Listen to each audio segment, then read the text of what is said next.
Welcome ladies and gentlemen, my name's Dychronic, your host here on this Destiny 2 video, and today we're going to be taking a look at my top 10 PvE specials in Destiny 2. And of course, as always, it's a completely subjective video based on my own opinion, my own playstyle, as well as the opinion of my buddy Zoomzy, a retired Halo professional who's really good at PvP in Destiny 2. So a huge thank you to him for helping me with these spreadsheets as well as the gameplay you can see on screen right now. Check the link in the description down below to his Twitch link. And of course, throughout this video, you'll be seeing pictures of a spreadsheet that I created for you guys that is fully public for you guys to use. All you have to do is head over to my Discord server, link in the description down below, and on the channel #SpreadsheetsDocs, you can find a link to this spreadsheet and all of the other spreadsheets and docs that I make. And of course, I do say this a lot, but huge thank you to my patrons on Patreon. These spreadsheets and a lot of the stuff on my channel would not be possible without your support. Because the fact is, I spend 10 to 20 hours every single week making absolutely no money from the spreadsheets themselves. In fact, probably making less money because I'm directing you away from watching the video more time. But I really wanted to create a beautiful and useful resource that I would love to see in other games. And the patrons on Patreon are making that possible. So if you want to see these spreadsheets continue, as well as all of the other content that I make, please consider checking out, link in the description down below. And if only 0.1% of you give $10 a month, I'd be able to make minimum wage. And I'm perfectly happy playing the game that I love, making these beautiful resources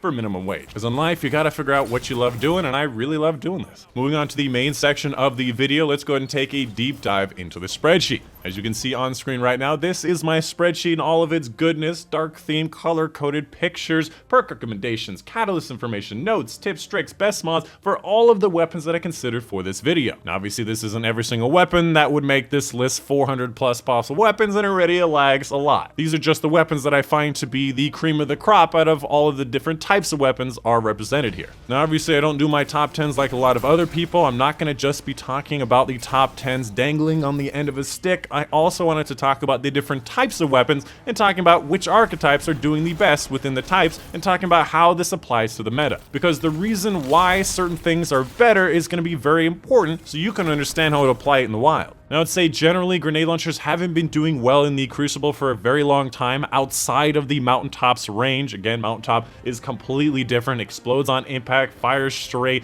and used to have much more damage. However, recently we have seen a resurgence in the Truth Teller, usually used in a wombo combo with a 120 hand cannon, being able to do enough damage with its explosion, hitting multiple enemies, that you can then follow it up with one shot from a 120 hand cannon. However, as its own weapon, I would most of the time want to use a lot of the other weapons in the top 10, shotguns and snipers to be specific. That being said, I do think the Truth Teller plus 120 hand cannon combo is very formidable, allowing you to not only get that perfect wombo combo, but also getting a AoE hit, allowing you to hit multiple enemies. It does feel the Truth Teller is being carried by the 120 hand cannon. As a weapon by itself, it really hasn't found that much use because usually enemies can just hide behind cover and wait for their shields to regen. Very quickly, I wanted to touch on these two categories. The only hand cannon for special ammo, we have the Ariana's Vow, usually used in a wombo combo where you fire off a shot with this weapon, switch to something else, or vice versa. Most of the time, it just kind of feels like I'd rather use a sniper rifle or your slug shotgun. For the only linear fusion rifle special, we have the Arbalist. It is basically a sniper with a closer range sight, but also a charge time. Most of the time, I'd rather use a sniper, and it also uses an exotic slot, which is not usually a big deal in PvP, but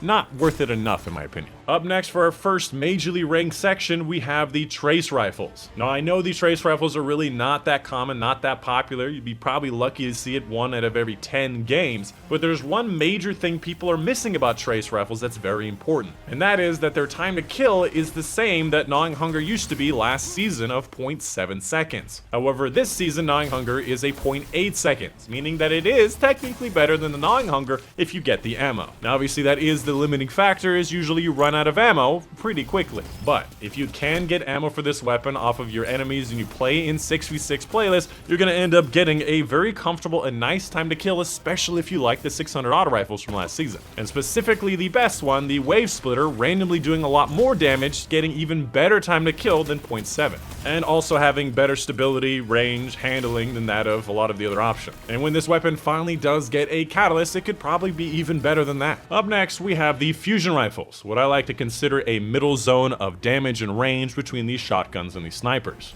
I also like to consider this weapon a bit more noob friendly, as you have that charge up time with the weapon to stay on target and acquire the target, where shotguns are more of a flick use and getting on target immediately. This weapon gives you more time. And on top of that, it has that burst movement where I like to recommend pulse rifles for a lot of new players as well. It's very similar and most people understand how that works. And when it comes to the best archetype of fusion rifles, I would recommend the high impact frames, as they have the most damage, the most range, meaning a lot more consistent. And the best possible fusion rifle in my opinion is going to be the Bastion, where you could probably miss half of the pellets going towards your enemy and still kill enemies. This thing does a ridiculous amount of damage, even allowing you to kill pretty much every super in the game with one burst if you stay on target. I still think that fusion rifles are lacking a little bit in the higher level play, as most people get very comfortable with shotguns and sniper rifles. You're usually outclassed in most scenarios. On top of that, you're usually getting frozen before you can even let off a burst. Moving on to the next major category, we have the sniper rifles. One of those higher risk, higher reward types of weapons. If you can get really good with the weapon, you can definitely lay out entire teams solo from a lot of range. But it definitely does take a lot of getting used to, and you definitely have to put a lot of time to be able to use them effectively. When it comes to the archetypes of sniper rifles, I would say the 140 RPMs are probably going to be the worst of the options. They're usually favored for their higher aim assistance, higher RPM, and faster recentering speed, but they lose out on the fact that they cannot two-shot body shot a regular Guardian. So with these snipers, you really do have to go for headshots, or work with your team to kill an enemy. And when it comes to Cloud Strike, it does not have snapshot, which usually forces you to use sniper targeting, which makes it so you aim down sights faster, and that extra lightning effect does not really get you that many kills, on top of again not being a two-shot body shot. Up next, we have the 72 RPM sniper rifles, usually valued and acclaimed for their higher damage, 150 body shot, 400 damage headshot, and also the potential of one-shot headshotting almost every super enemy in the game.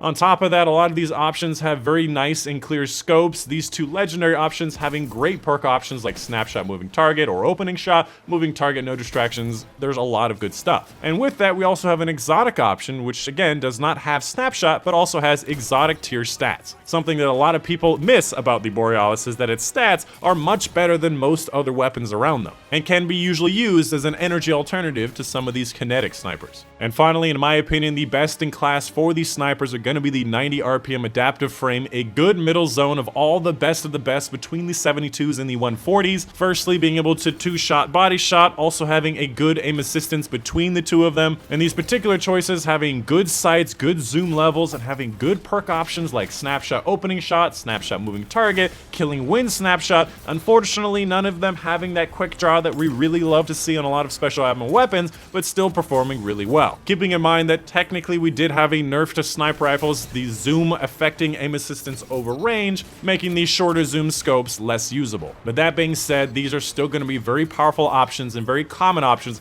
especially the Adored being very available from that special ritual quest that is pretty easy to complete. And finally, the best special ammo weapon type in the game, we have the shotguns. Now, as a caveat, that's not true in every scenario. There's certain weapon combinations, maps, and game types where your life is more valuable that snipers are going to be a more valuable option. But generally and usually across the board, shotguns are not only the better option, but they're also the more noob-friendly option. Snipers take a long time to get used to. And when it comes to the shotguns, there are a lot of different options. There are so many archetypes. We have the aggressive, we have the precision slug, we have the precision buckshot, we have the lightweights, we have the rapid fire, and we have all of the different exotic types in the game. Let's go ahead and talk about all of them, shall we? First up, we have the rapid fire frame shotguns, what I consider to be the most noob-friendly shotgun in the bunch, because usually if you're going to be missing that first shot, that second shot comes out faster than any other option. And for the most part, I'm usually missing with shotguns, meaning that if I'm going to be missing part of the shot anyways, that second shot is always coming out anyways on top of that. However, as you get higher up, most enemies are hitting their shots better and usually following up with melee, usually killing you before you can get that second shot.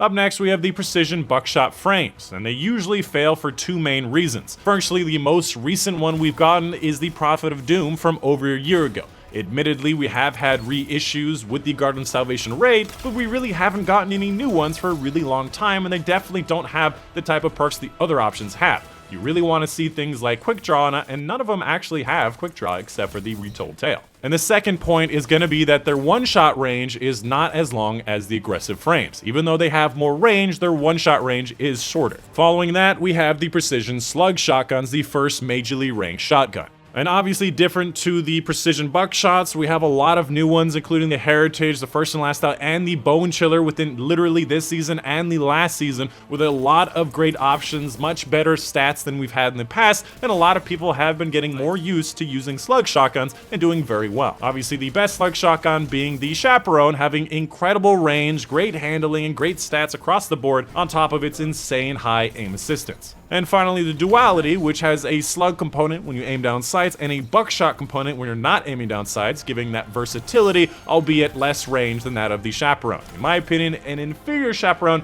but a good alternative for slug energies. For the lightweight options, we have the 7 Seraph CQC 12 and the Xenoclast 4, a weapon archetype perhaps that I misjudged last season, mostly because I didn't have the right type of perks for it, but it is a pretty good middle zone between having a higher fire rate, having decent range, and having that lightweight component, which is really useful for shotguns. Especially considering we lost a lot of our lightweight options when the 150 RPM hand cannons got kicked out of the bucket, having a good lightweight option in the shotgun is very useful. Honestly, an archetype of weapon that a lot of people are sleeping on, the fact you can get full choke, accurize, quick draw, and snapshot out of this weapon, or Vorpal, allowing you to handle enemy supers, is a very good combo in this type of weapon. And obviously you have Xenoclast, the most recent one, meaning you have a good sunset, on top of being a world drop, meaning you're going to be getting good ones along the way. And the last note I'll say is that usually you're going to need full choke with this weapon, is that it has a bit of a spread issue. If you can get full choke, it makes that one-shot range potential much better.